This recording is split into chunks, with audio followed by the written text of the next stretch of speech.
हैदराबाद के घने जंगलों में, जहां पेड़ों की छांव में जंगली जानवरों का जीवन बसा है, वहीं दर्द भरी कहानियां छिपी हैं।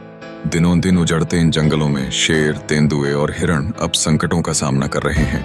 उनके बीच बिखरे हुए, टूटे हुए पेड़, अनुचित शिकार और मानव हस्तक्षेप की आवाजें उनकी रौनक को चुरा रही हैं। जंगली जानवरों के लिए यह उनकी घर की रक्षा करने की कोशिश में घेराबंदी का समय है।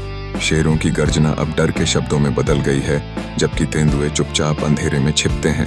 मनुष्यों की चकाचौंध ने नहीं सिर्फ उनकी वारिसों को, बल्कि उनकी पहचान को भी संकट में डाल दिया है।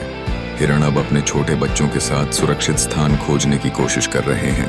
एक दिन ये जानवर अपने जंगल में रुदन करते हुए पाए जाते हैं।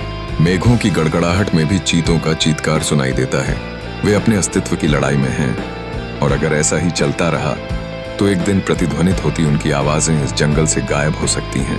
यह सिर्फ जंगलों का ही नहीं, बल्कि उनके निवास स्थान और उनके परिजनों का भी विलाप है। हम सबको यह समझना होगा कि जब जंगल रोता है तो हमें भी सुनना चाहिए।